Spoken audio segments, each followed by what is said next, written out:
CMS atau Content Management System, ya, sebuah tempat di mana kita bisa membuat sebuah blog atau website tanpa kita harus menguasai bahasa pemrograman. Ya, jadi kita bisa membuat website atau blog dengan menggunakan CMS atau Content Management System. Jadi tidak perlu menguasai bahasa pemrograman web, baik itu HTML, CSS, JavaScript maupun PHP. Ya, itu kemudahan yang diberikan oleh penyedia CMS.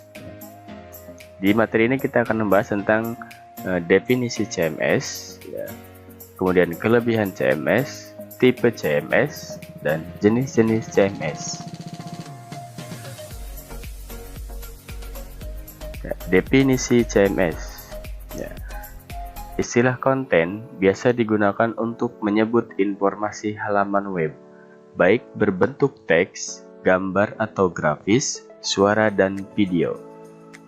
Dahulu, proses membuat website dan mengelola konten web menjadi hal yang sulit karena harus berurusan dengan coding atau kode program yang jumlahnya ribuan.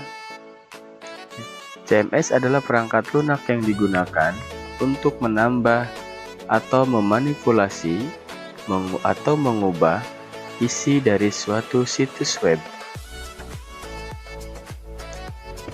Kemudian, elemen dalam CMS. Yang pertama ada CMA atau Content Management Application, digunakan untuk mengelola konten dengan mudah dan tidak perlu pengetahuan khusus tentang bahasa pemrograman. Yang kedua ada CDA atau Content Delivery Application, menggunakan dan menghimpun informasi-informasi yang sebelumnya telah ditambah, dikurangi, atau diubah oleh pemilik web. Selanjutnya, kelebihan CMS. Yang pertama, efisien. Ya, efisien terutama dari sisi waktu dan tenaga. Tidak perlu untuk ngoding, ya, atau mengetikkan bahasa pemrograman. Yang kedua, mudah dan cepat. Kemudahan proses instalasi, perawatan, dan pembaharuan konten. Selanjutnya, memudahkan saat proses maintenance atau perbaikan. Konten website yang sangat dinamis sehingga sering berubah, maka dengan adanya CMS memudahkan dalam maintenance atau perawatan. Kemudian, mengembalikan konten-konten lama. Pada CMS, konten yang telah lama tidak akan dihapus dari sistem. Jadi kita dapat mengembalikan konten-konten lama. Selanjutnya, jenis-jenis CMS atau Content Management System. Yang pertama ada WordPress. Ya, WordPress merupakan salah satu CMS open source yang sering digunakan untuk membuat website atau membuat blog engine. WordPress dibangun dengan bahasa pemrograman PHP dan MySQL. Selanjutnya ada Joomla.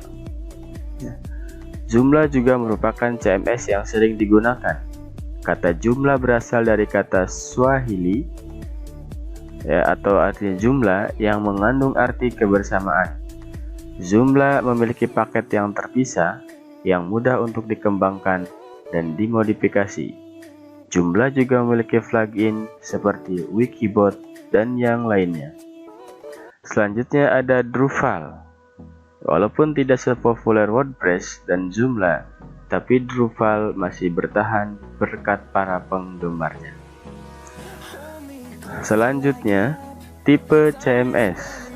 Yang pertama ada transaksional CMS, digunakan untuk mengatur transaksi e-commerce. Kemudian integrated DMS, digunakan untuk mengatur dokumen dan konten yang dimiliki sebuah perusahaan.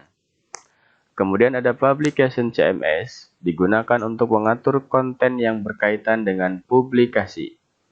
Kemudian ada Learning CMS, digunakan untuk mengatur konten yang berkaitan dengan media pembelajaran berbasis web.